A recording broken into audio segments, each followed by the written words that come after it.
Hey everybody!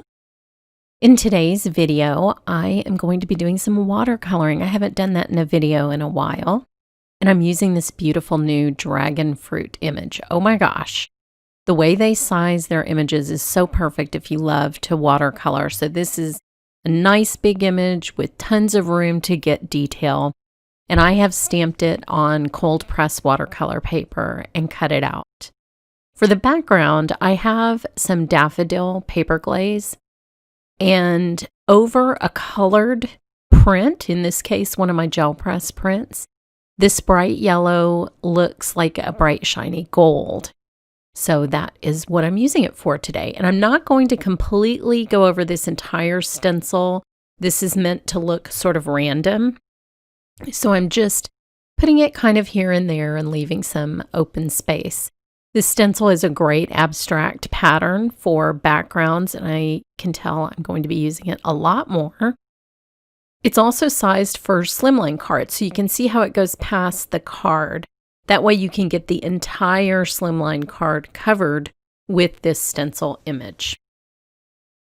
Now I will untape that from the background and show you a little close-up so that you can see the shimmer. I love that it adds dimension and shimmer. It's a really beautiful product. Just remember to clean your stencil and your palette knife quickly after you apply it because it does dry fast, which is a great attribute. Just get it off your stencil.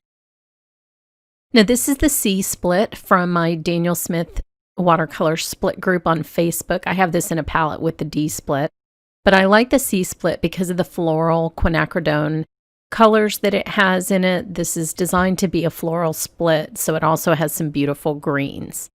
I'm only going to be using 3 colors today: quinacridone pink, serpentine, and quinacridone deep gold. First, I will just cover the entire image with water because I am going to let the watercolor blend itself. That's essentially what wet on wet watercolor does. It lets the colors do what they want to do, and you get a very natural organic blend when you start with just clear water on your project.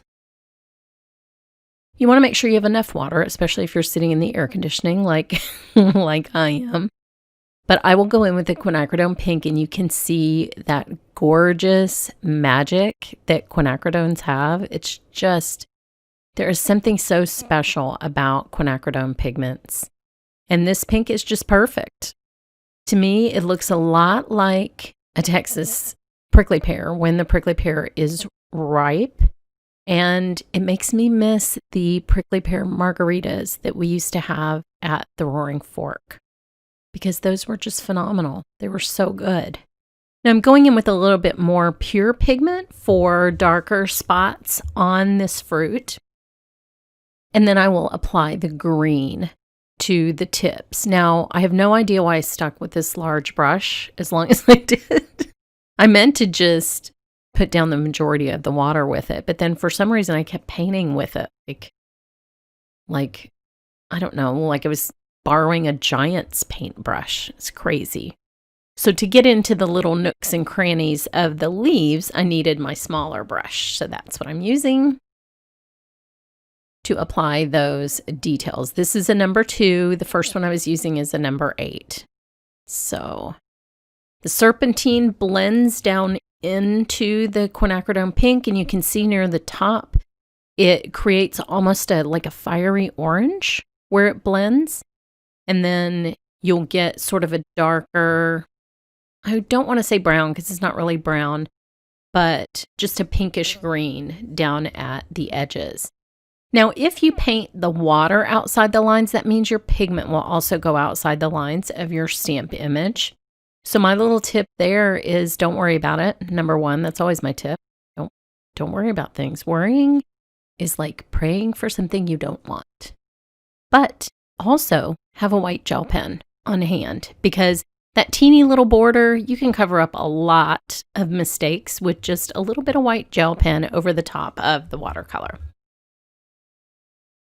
So look how magnificent that is. That is just a beautiful image. And it's, have you ever even seen a dragon fruit stamp? Because I think this is the first one I've ever seen. And I love it when there's something super unique. So now I'll do the same thing on the cut portion of the fruit. I love that this set contains 2 different sizes. These I think are sized perfectly for the slimline card format that I'm using. And then there's one that's a little bit smaller if you just wanted to put that on a regular sized card front. They both fit, but this one's just a little larger. Now the outside, you can see, you're just seeing the sliced part, but the inside of the fruit is white, so you don't even have to paint that part. You can just leave it the white of the paper. But I am going to bring in both the pink and the green around this little border that you can see, because that's the way the other part of the colored image looks as well, and you would see that in a side view. I do recommend just Googling some images of whatever it is you're trying to paint, just to give you an idea for the color scheme. I did that with the Bird of Paradise flower as well, just because I couldn't remember what order those colors were in.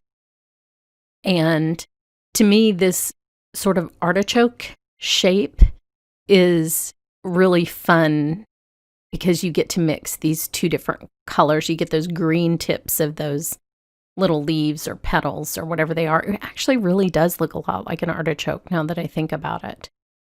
And then the tops, of course, will be green as well. I'm using Serpentine in case I didn't say that before. This is a beautiful sort of peridot color, I would say. It's a really, really pretty sort of lighter lime olive green mix. And it's beautiful in this application.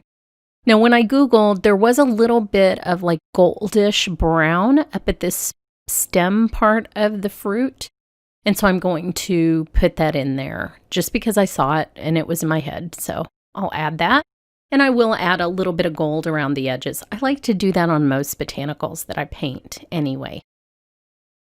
So that will add a little bit of interest around the edge. You just have such a tiny amount showing there. You want to have as much interest in color as you can because there's so much white space there. Now that my background is dry, I love that it dries so fast that I can do this. My watercolor isn't even dry yet, and this is dry. And just show you how I'm going to arrange the elements on the slimline card. So here's the finished card along with some layering sequins and a Christmas greeting. And then here are a few other cards from today's release. So head over to my blog for more information and a giveaway. And thanks so much for watching.